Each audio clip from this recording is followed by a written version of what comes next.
Good morning to all of you students. देखिए छात्रों, पिछले वीडियो में हमने डेविड रिकार्डो का तुलनात्मक लागत अंतर सिद्धांत किया और बेसिकली इसमें उसकी मान्यताएं, सिद्धांत की व्याख्या और दो देशों के बीच में अंतर्राष्ट्रीय व्यापार होने का जो तर्क है, जिसमें श्रम विभाजन या श्रम का मूल्य सिद्धांत और विशिष्टीकरण की मान्यता को लेकर सिद्धांत विकसित किया गया था। आज के हमारे इस वीडियो में आज हम चर्चा करेंगे वो है डेविड रिकार्डो के तुलनात्मक लागत अंतर सिद्धांत की आलोचना। छात्रों, यहां आप इस बात से इनकार नहीं कर सकते कि डेविड रिकार्डो का जो सिद्धांत है वो तत्कालीन समय की श्रेष्ठ रचना थी, लेकिन रिकार्डो द्वारा जो अपने सिद्धांत को विकसित करने के लिए मान्यताएं व्यवस्थित की गई थी, उन अवास्तविक मान्यताओं के कारण रिकार्डो का यह सिद्धांत आलोचनाओं का सिद्धांत बन जाता है। प्रमुख रूप से इस सिद्धांत के आलोचकों की अगर बात करें तो उसमें हेक्सर ऑलिंग, जिन्होंने अंतरराष्ट्रीय व्यापार का आधुनिक सिद्धांत दिया है, प्रोफेसर हेबलर, जिन्होंने अवसर लागत का सिद्धांत दिया है, आदि विद्वानों ने डेविड रिकार्डो के सिद्धांत की आलोचना करते हुए अंतरराष्ट्रीय व्यापार के अलग से सिद्धांत विकसित किए हैं।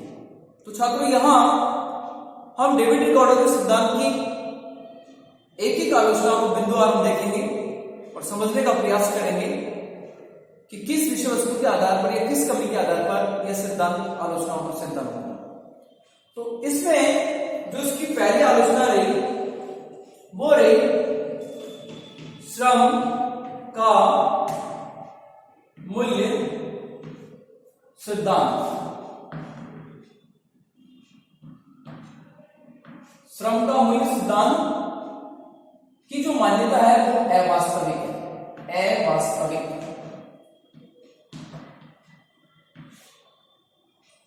देखिए छात्रों, श्रम के मूल्य सिद्धांत को मैंने आपसे पहले भी व्याख्या की थी और उसमें बताया गया था कि श्रम का जो मूल्य सिद्धांत है उसका मतलब ये होता है कि किसी वस्तु सेवा का मूल्य कितना होगा।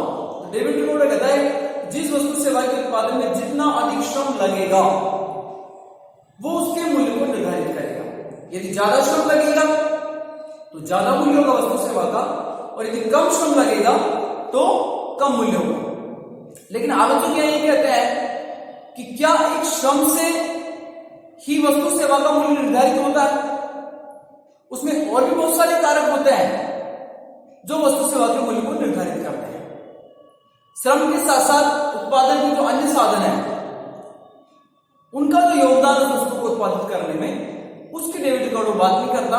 इसलिए आलोचक कहते हैं कि श्रम के मूल्य सिद्धांत के आधार पर किसी वस्तु सेवा के मूल्य को निर्धारित करना ये तार्किक नहीं है, ये गैर तार्किक है। इसलिए हम ये कह सकते हैं कि श्रम का मूल्य सिद्धांत वस्तु सेवा के मूल्य को निर्धारित नहीं करता है। अगली यदि हम बात करें यहां पर श्रम की समस्त इकाई समरूप नहीं। दूसरी आलोचना है श्रम की समस्त इकाई समरूप नहीं। देखिए, डेविड रिकार्डो ने अपने सिद्धांत में उत्पादन का एकमात्र श्रम माना है और वो कहता है कि उत्पादन के अन्य साधन इसी में समाहित होंगे और श्रम की इकाई को समरूप मान लेता है कि जो भी श्रम काम कर रहा है वो एक जैसा है। लेकिन आलोचक कहते हैं श्रम की इकाइयां समरूप नहीं होती, श्रम की इकाइयां अलग अलग स्तर पर होती है।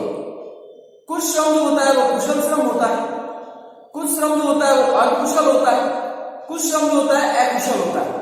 तो जो कुशल श्रम होता है वो उत्पादन में ज्यादा मजदूरी लेता है या उसका जो योगदान होता है वो अन्य की तुलना में ज्यादा होता है, और जो अकुशल श्रम होता है उसका योगदान कम होता है। तो यहां श्रम की स्थिति में भेद उत्पन्न हो जाता है, कुशल, अकुशल, अर्धकुशल। लेकिन डेविड रिकार्डो जो है वो अपने सिद्धांत में श्रम को समरूप मानता है, जो तार्किक नहीं है, जो सही नहीं है। इसलिए इसकी यहां से ये आलोचना की जाती है कि जो श्रम की इकाई को समरूप मान रहा है डेविड रिकार्डो वो गलत है। अगली आलोचना की बात करें आप परिवहन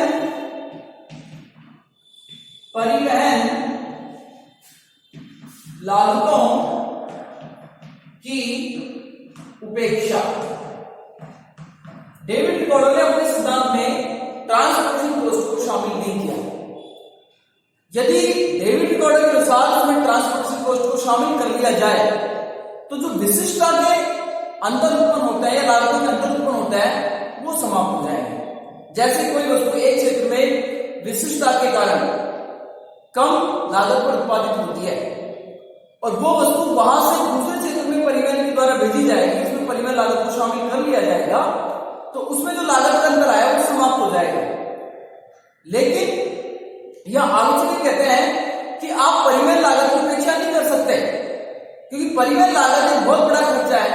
आज आप देश विदेश से वस्तुएं मंगवाते हैं या देश के एक देश के दूसरे कोने में तीसरे कोने में वस्तुओं को भेजा जाता है, तो ऐसी स्थिति में ट्रांसपोर्टेशन जो कॉस्ट होती है, परिवहन की लागत होती है, वो बहुत अधिक मात्रा में चुकानी पड़ती है।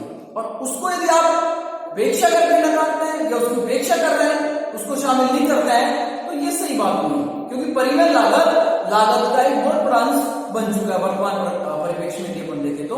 लेकिन डेविड रिकार्डो अपने सिद्धांत में परिवहन लागत की क्या करता है, उपेक्षा करता है, इसलिए इस सिद्धांत की आलोचना की गई है। इसके अलावा यदि अपन बात करें समता नियम की धारणा काल्पनिक, चौथी जो आलोचना हुई है इसकी, समता नियम की धारणा काल्पनिक। देखिए साथियों, तीन प्रकार के उत्पादन में नियम हम पढ़ते हैं। उत्पादन का वृद्धि नियम, उत्पादन का क्षमता नियम, उत्पादन का ह्रास नियम। Increase production law, equal production law और डिक्रीज प्रोडक्शन लॉ। तीन प्रकार के नियम आपको कई बार बताए हैं। तो प्रोडक्शन का जो वृद्धि नियम है उसकी क्रियाशीलता ये कहती है कि जिस अनुपात में आप साधन को लगाते हैं उससे ज्यादा अनुपात में आपको प्रोडक्शन मिलेगा, उत्पादन मिलता है, वो वृद्धि नियम होता है। समता नियम में साधन अनुपात और प्रोडक्शन का जो अनुपात है वो दोनों समान रहते हैं, जबकि डिमिनिशिंग प्रोडक्शन लॉ जो है, उत्पादन का जो ह्रास नियम है, उसमें साधन अनुपात हम जिस अनुपात में लगाएंगे उससे कम अनुपात में उत्पादन मिलेगा। जबकि डेविड रिकार्डो क्या कहता है, अपने सिद्धांत में केवल समता नियम की धारणा को स्वीकार करता है और वो कहता है कि उत्पादन में केवल समता नियम लागू होता है। लेकिन यहां यदि हम गौर करें तो उत्पादन की संपूर्ण प्रक्रिया में तीनों नियमों की क्रियाशीलता को देखा जाता है। जो भी प्रोड्यूसर प्रोडक्शन का कार्य करता है उस प्रोडक्शन के कार्य में तीनों नियमों की क्रियाशीलता को देखा जाता है। सबसे पहले उत्पादन में प्रोडक्शन इंक्रीज ला अप्लाई होता है, फिर इक्वल ला अप्लाई होता है और फिर अंत में डिमिनिशिंग ला अप्लाई होता है। हम कोई भी काम की शुरुआत करते हैं तो उस काम की प्रारंभिक स्थिति में हमें उत्पादन बढ़ती दर से मिलता है, फिर समान दर से मिलेगा और अंततः जब लंबे समय तक आप काम करते रहेंगे तो एक स्थिति के बाद उस साधन से प्राप्त होने वाला प्रोडक्शन घटने लग जाता है, वो डिमिनिशिंग प्रोडक्शन ला के तहत काम करता है। तो उत्पादन प्रक्रिया में तो तीनों नियम ही लागू होते हैं, ऐसा आलोचक कहते हैं। जबकि डेविड रिकार्डो अपने इस सिद्धांत में उत्पादन की क्षमता नियम की बात कर रहा है कि उत्पादन का क्षमता नियम लागू होता है, अन्य नियम इसमें क्रियाशील नहीं होते हैं। तो ये धारणा यहां से इसकी मान्यताओं के तौर पर गलत सिद्ध हो जाती है। अगले बिंदु की यदि अपन बात करें, यहां पर पूर्ण विशिष्टीकरण की मान्यता ठीक नहीं है। डेविड रिकार्डो अपने सिद्धांत में पूर्ण विशिष्टीकरण की बात कर रहा है। पूर्ण विशिष्टीकरण की मान्यता पूर्ण विशिष्टीकरण की मान्यता को आलोचक ठीक नहीं मानते। आलोचक कहता है कि आपको कितनी भौगोलिक दशा सपोर्ट करें या अन्य प्रकार के घटक सपोर्ट करें, लेकिन किसी वस्तु के उत्पादन में यदि आप ये कहें कि उसने पूर्ण विशिष्टीकरण को प्राप्त कर रखा है, दूसरा देश है, दूसरा जो व्यक्ति है वो उस वस्तु का उत्पादन नहीं कर सकता, ये असंभव है। क्योंकि आज का जो युग है वो वैश्वीकरण का युग है, ग्लोबलाइजेशन का युग है और इस वैश्वीकरण के युग में टेक्निक्स इतनी एडवांस हो गई, टेक्निक्स इतनी आगे बढ़ चुकी है कि आज आप ये जो दो देशों के बीच में तुलनात्मक लागत का जो अंतर बनता है इसको पाटा जा सकता है, इसको मिटाया जा सकता है और वो टेक्निक्स की वजह से मिटाया जा सकता है। आज विषम परिस्थितियों में भी आप उसको अपने अनुकूल बना सकते हैं, ऐसी ऐसी टेक्निक्स आजकल डेवलप हो गई है। इसलिए यदि हम ये कहें कि एक वस्तु के संदर्भ में आप पूर्ण विशिष्टीकरण को प्राप्त कर जाएंगे और उस पूर्ण विशिष्टीकरण के कारण आप लाभ कमाएंगे तो वो गलत है। फॉर एग्जाम्पल यदि हम बात करें, जैसे मैं कई बार आपको उदाहरण देकर मैंने समझाया, बीकानेर भुजिया की हम बात करते हैं, तो बीकानेर भुजिया के संदर्भ में बीकानेर का जो क्लाइमेट है, जो पानी में बढ़िया मिट्टी है, वो सपोर्ट करने के कारण बीकानेर भुजिया टेस्टी और कम लागत पर बीकानेर में उत्पादित होती है और देश विदेश में अच्छे दामों पर बेची जाती है। लेकिन यदि हम ये कहें कि बीकानेर में ही भुजिया बनाई जा सकती है और कहीं नहीं बनाई जा सकती है, विशिष्ट की जो दशा है वो बीकानेर को मिलेगी, अन्य को नहीं मिलेगी, तो ये गलत हो जाएगा। क्योंकि आजकल उस प्रकार की टेक्निक्स को अन्य क्षेत्रों में भी डेवलप करके उसकी लागत को मिनिमाइज किया जा रहा है, और जब उस लागत को मिनिमाइज कर दिया जाएगा तो ऐसी स्थिति में दो क्षेत्रों में जो तुलनात्मक लागत या अंतर की जो बात की गई है वो सही साबित नहीं होगी। इसलिए हम ये कहें कि डेविड रिकार्डो पूर्ण विशिष्टीकरण की मान्यता को लेकर चल रहा है, ये गलत है। पूर्ण विशिष्टीकरण की दिशाएं किसी भी क्षेत्र में नहीं पाई जाती है, और जैसे जैसे टेक्निक्स का विकास होगा ये पूर्ण विशिष्टीकरण की दिशाएं धीरे धीरे क्या हो जाएगी, समाप्त हो जाएंगी, ऐसा आलोचक कहते हैं। इसके अलावा दो वस्तुओं पर दो देशों की मान्यता पर आधारित, देखिए छात्रों, यहाँ मैंने आपको मान्यताओं में बताया भी था कि जो डेविड रिकार्डो का मॉडल है वो 2/2/1 की दशा पर आधारित है। 2/2/1 की दशा पर आधारित है। इसका मतलब क्या हुआ, 2 का मतलब 2 देश, 2 वस्तु और 1 साधन। डेविड रिकार्डो के सिद्धांत में 2 देश, 2 वस्तु और 1 साधन की जो बात कर रहा है यह सही नहीं है, क्योंकि आजकल का जो व्यापार है वो द्विपक्षीयों के साथ साथ बहुपक्षीय है।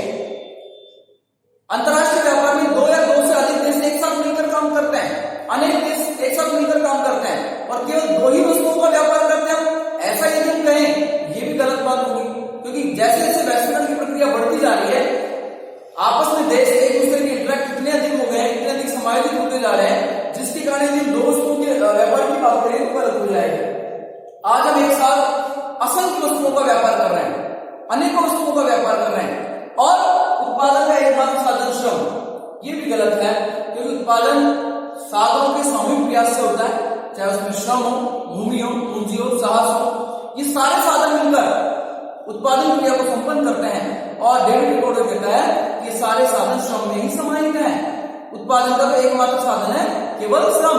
तो इसलिए आलोचक इसकी आलोचना कर रहे हैं कि उत्पादन का एकमात्र साधन नहीं है, उत्पादन के अन्य साधनों का योगदान भी उत्पादन में देखा जाता है। इसलिए इसका ये जो मॉडल है 2/2/1 का मॉडल, ये आगे जाकर सिद्धांतों में विफल हो जाता है और इसको आलोचनाओं का शिकार होना पड़ता है। आगे की अपन बात करें यहाँ उत्पादन के साधनों की गतिशीलता अव्यवहारिक।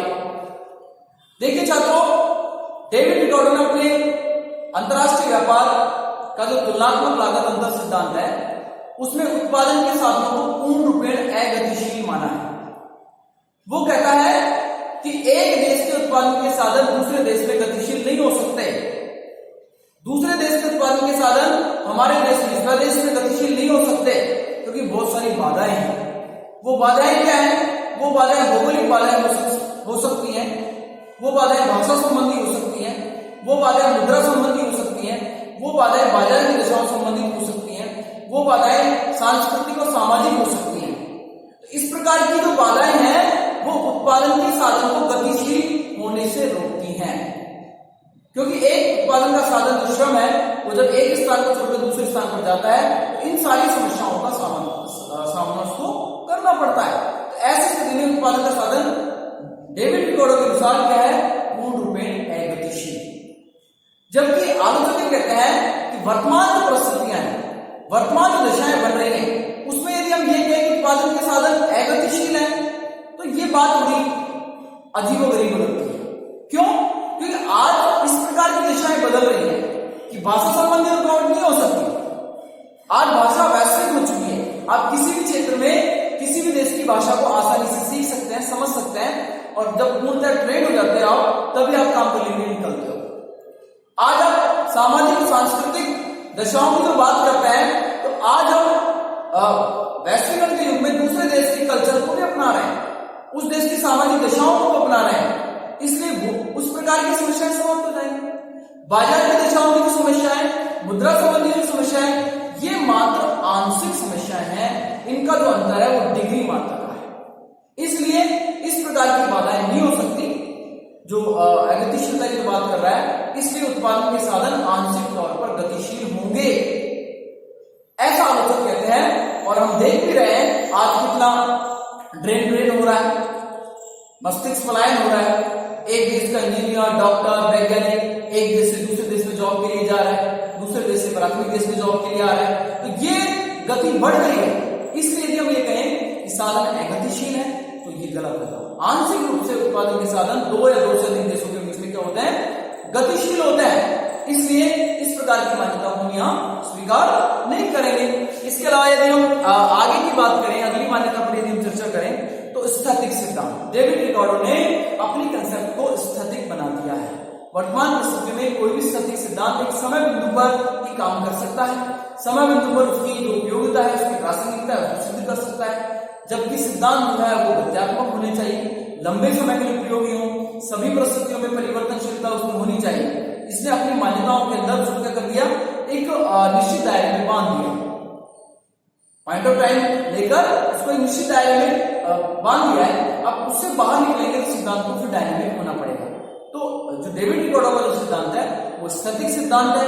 इसलिए छात्रों ध्यान देने की बात यही है कि ये आलोचना का बिंदु यह बनेगा, क्योंकि स्थैतिक सिद्धांत ज्यादा लंबी समय अवधि तक उपयोगी नहीं होता, प्रासंगिक नहीं होता, इसलिए उसको डायनेमिक होना जरूरी होता है। तो आलोचक इसकी स्थैतिक जो स्थिति है उसकी आलोचना करते हैं। इसके अलावा पूर्ण रोजगार की मान्यता गलत। यदि अपन इसमें बात करें अगली आलोचना के तौर पर, पूर्ण रोजगार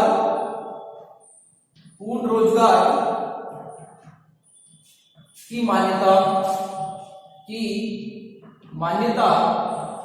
गलत।